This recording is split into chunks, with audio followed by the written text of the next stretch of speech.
dengan para pendamping, dengan pilar-pilar sosial, tentu dengan pemerintah daerah. Kita ingin memastikan bahwa peningkatan kesejahteraan sosial, khususnya penanganan dan pengentasan kemiskinan di Bali bisa terintegrasi, terkoordinasi, dan berdasarkan data yang sama. Datanya sekarang sudah final, ada impresnya. Sekarang kita sedang uji petik. Setelah itu nanti kita akan bagikan kepada daerah untuk dipelajari lebih lanjut.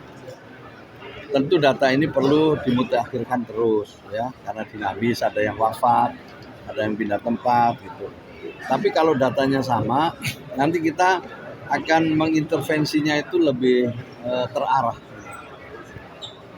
di mana pusat daerah saling memperkuat, ya, bukan saling melemahkan, saling memperkuat, dan meruntuhkan ego sektoral.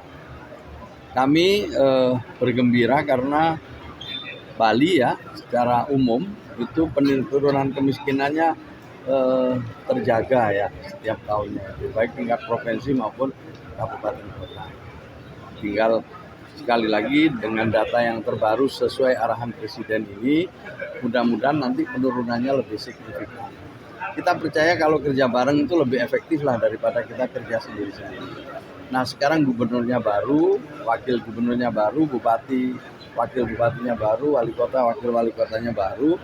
Kita ingin mengawali dengan sinkronisasi data. Ya. Pemutahiran DTSN-nya mungkin seperti apa? Pemutahiran DTSN-nya mungkin seperti apa?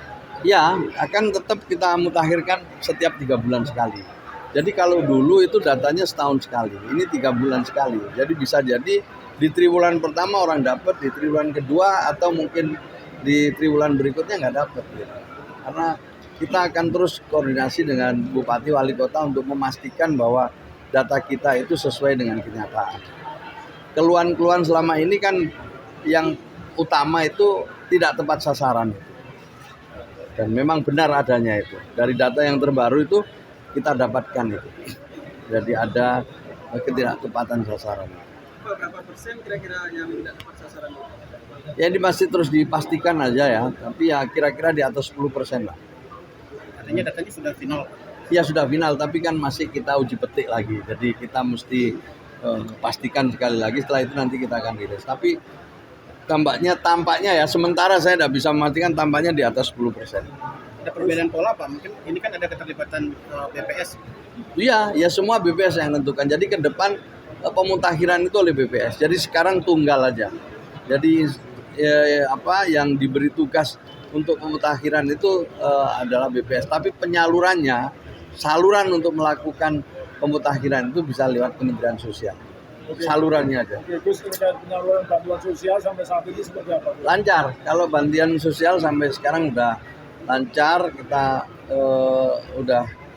udah mulai awal Februari, ya, sampai sekarang lancar terus. Jadi tidak ada pengaruh terkait efisiensi anggaran?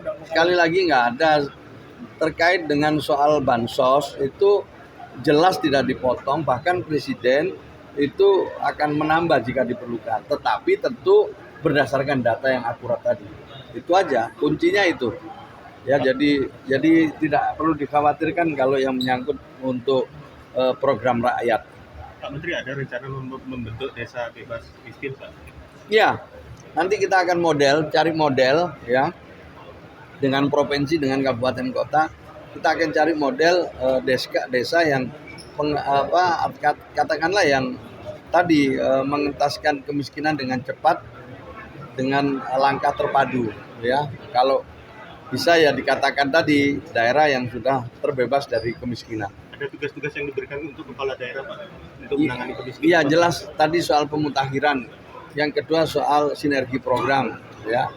Yang ketiga kita yang kita lakukan bekerja sama dengan lembaga-lembaga lain seperti perguruan tinggi. Jadi tidak hanya pemerintah pusat sama daerah, tapi juga dengan perguruan tinggi, kemudian dengan forum CSR, ya, untuk saling memperkuat. Jadi kalau sasarannya sama, itu akan lebih efektif. Sekali lagi, ya, kalau datanya sama, tunggal, itu akan lebih efektif. Terus apakah ada arahan khusus terkait pengentasan kemiskinan dari Bapak Presiden? Ya, dimulai dari data itu. Arahannya jelas dimulai dari data, setelah itu dibuat kerja bersama, tidak sendiri-sendiri. Itu arahan Presiden. Dan anggarannya akan dicukupi ya sesuai dengan kebutuhan. Menteri, tadi data bansos di Bali kan 670 miliar, itu tahun berapa?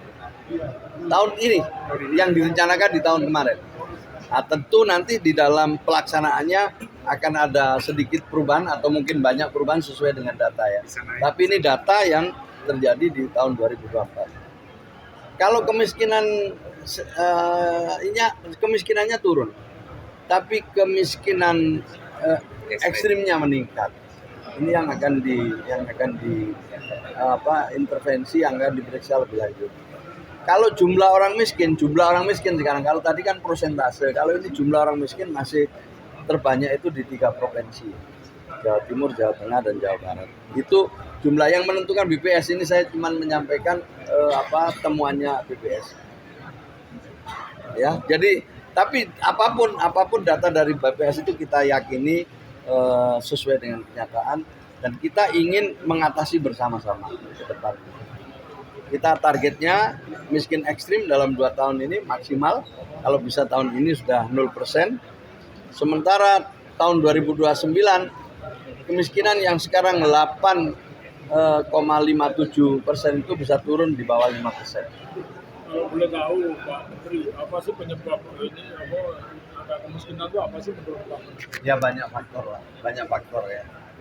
Nah, tapi kita akan coba ke depan ini kita lakukan lebih terarah, terpadu dan berkelanjutan, itu yang mungkin beda gitu depan ini. Upaya Kemensos yang turut ikut bersih-bersih sampah di Tamburan tadi seperti apa, Pak? Ya kita ingin berkontribusi aja lah untuk merehabilitasi sosial kawasan kumuh gitu. Ya daerah yang memang kita lihat di situ banyak sampah numpuk, itu dari mana? Ternyata kalau kita diskusikan tadi, salah satu penyebab utamanya itu adalah kesadaran masyarakat yang masih kurang.